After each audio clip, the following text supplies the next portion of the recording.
5, 4, 3, 2, 1, 0.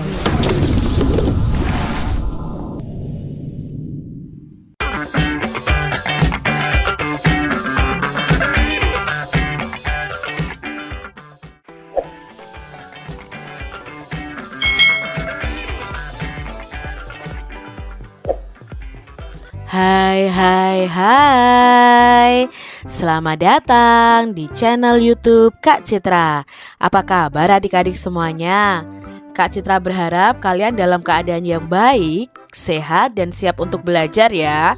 Hari ini kita akan belajar bersama-sama untuk mata pelajaran tematik kelas 4. Kita belajar di tema 5, pahlawanku, subtema 2, pahlawan kebanggaanku, pembelajaran yang ke-6. Mari adik-adik kita belajar dengan penuh semangat ya. Tahukah kamu siapa pahlawan nasional yang memproklamirkan kemerdekaan Indonesia? Nah, Indonesia itu melakukan yang namanya memproklamasikan kemerdekaan pada tanggal 17 Agustus 1945. Lalu siapa ya pahlawan nasional yang memproklamirkan kemerdekaan Indonesia? Mari kita cari tahu bersama-sama adik-adik. Inilah Insinyur Soekarno yang memproklamirkan kemerdekaan Indonesia. Insinyur Soekarno adalah tokoh yang memproklamirkan kemerdekaan Indonesia pada tanggal 17 Agustus 1945. Nah, Insinyur Soekarno ini lahir di Surabaya 6 Juli 1901. Sekolah dasar diselesaikannya di Mojokerto dan sekolah menengah pertama di Surabaya. Nah, setelah tamat sekolah menengah pertama diselesaikannya di Surabaya, ia melanjutkan pendidikannya di Institut Teknologi Bandung. Ini riwayat singkat tentang Insinyur Soekarno.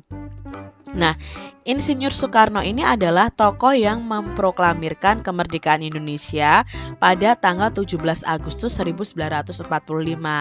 Insinyur Soekarno lahir di Surabaya 6 Juli 1901 dari pasangan Raden Sukemi Sosrodihardjo dengan Ida Ayu Nyoman-Rey.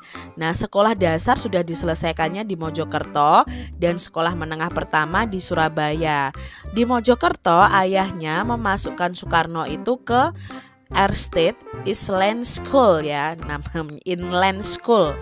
Nah, di tahun 1911 Soekarno ini dipindahkan ke Europe League School atau ELS untuk memudahkannya diterima di Hooger Burger School ya, HBS ya. Ini kelihatannya sekolah Belanda adik-adik dari namanya saja. Lalu setelah lulus pada tahun 1915, Soekarno melanjutkan pendidikannya di HBS di Surabaya, Jawa Timur.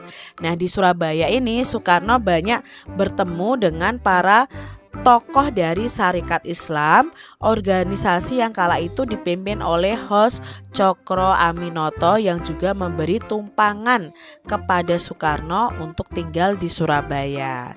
Dari sinilah rasa nasionalisme dari dalam diri Soekarno itu terus menggelora.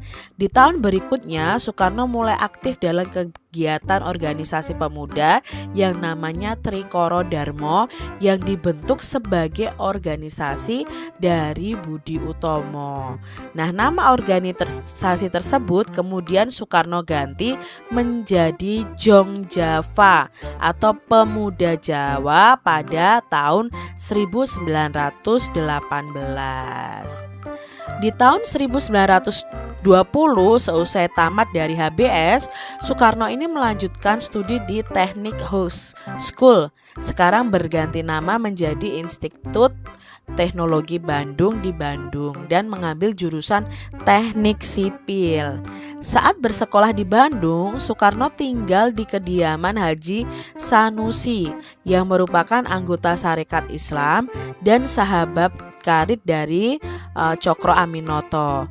Melalui Haji Sanusi ini, Soekarno ini berinteraksi dengan Ki Hajar Dewantoro, Cipto Mangunkusumo, dan Dr. Douwes Dekker yang saat itu merupakan pemimpin organisasi nasional Indies Parties. Lalu Soekarno sendiri mulai aktif mempersiapkan kemerdekaan Indonesia. Di antaranya adalah merumuskan Pancasila. Lalu ada UUD 1945, dasar-dasar pemerintahan Indonesia, termasuk merumuskan naskah proklamasi kemerdekaan.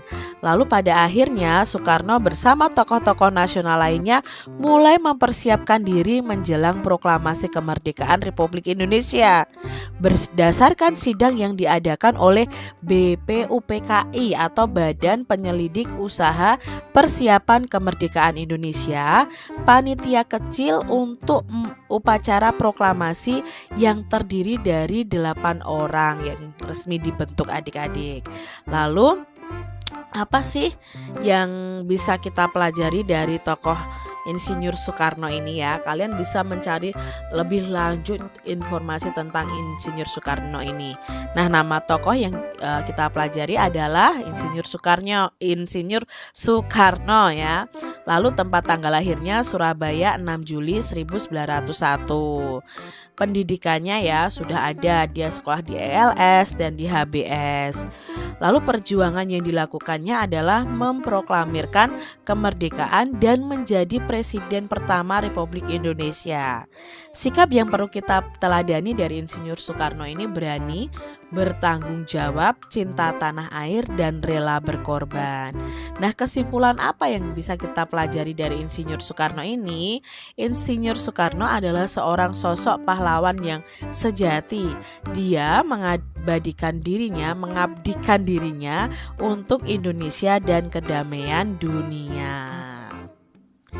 Nah, Insinyur Soekarno atau lebih akrab disapa Bung Karno adalah pejuang pemersatu bangsa, pejuang melawan kolonialisme dan imperialisme, dan proklamator kemerdekaan bangsa Indonesia serta presiden pertama Republik Indonesia. Selalu dikenal dan dihormati bangsa Indonesia dan bangsa-bangsa lain di dunia. Sebab selama hayatnya Bung Karno telah menyumbangkan seluruh tenaga dan pikirannya untuk mempersatukan bangsa Indonesia agar menjadi bangsa yang besar, yang hidup dalam masyarakat berkeadilan dan berkemakmuran dan bebas dari penindasan atau penjajahan.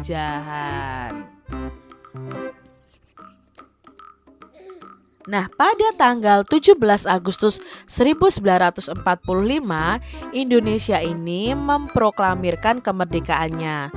Teks proklamasi secara langsung dibacakan oleh Insinyur Soekarno yang semenjak pagi telah memenuhi halaman rumahnya di Jalan Pegangsaan Timur nomor 56 Jakarta.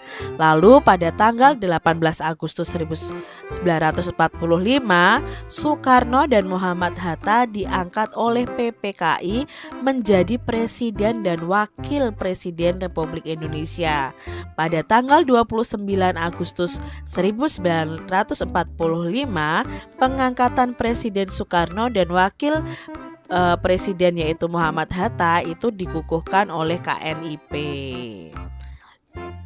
Insinyur Soekarno ini adalah seorang sosok pahlawan yang sejati adik-adik. Dia tidak hanya diakui berjasa bagi bangsanya sendiri, tapi juga memberikan pengabdiannya untuk kedamaian dunia.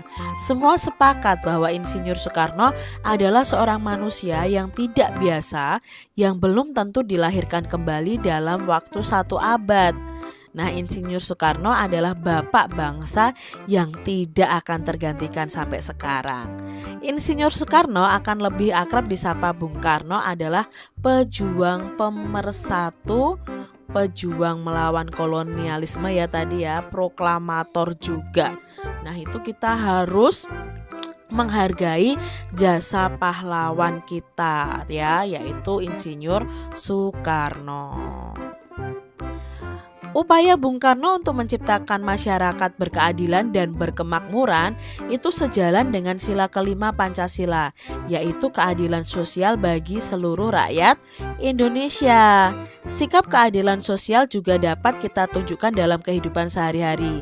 Salah satunya adalah dengan membantu mereka yang dalam kesulitan. Berarti kalian nanti kalau membantu orang yang dalam kesulitan itu sudah menerapkan sila kelima Pancasila.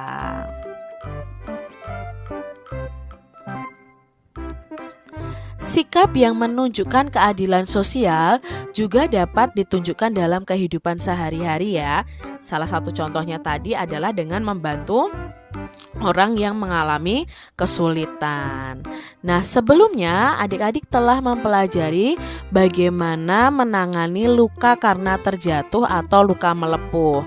Nah, keterampilan tersebut dapat kamu terapkan jika ada teman atau orang lain yang mengalami kecelakaan sehingga mengalami luka atau melepuh ya. Adik-adik masih ingat ya, cedera luka ya, ada lecet yaitu cedera goresan pada kulit. Cara ngobatinya itu bersihkan bagian yang terluka dengan sabun antiseptik. Tekan perlahan bagian luka dengan perban atau dengan kain bersih.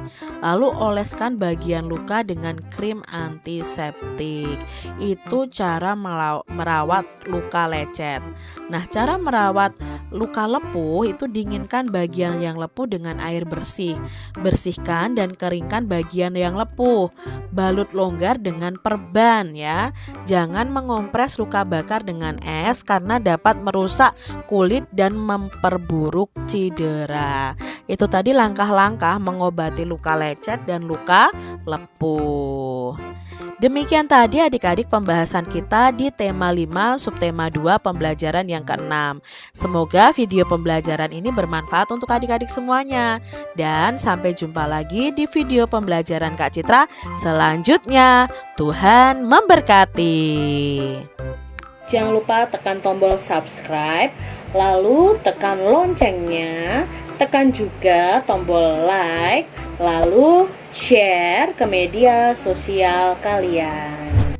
Jangan lupa untuk ikuti media sosial Kak Citra. Terima kasih.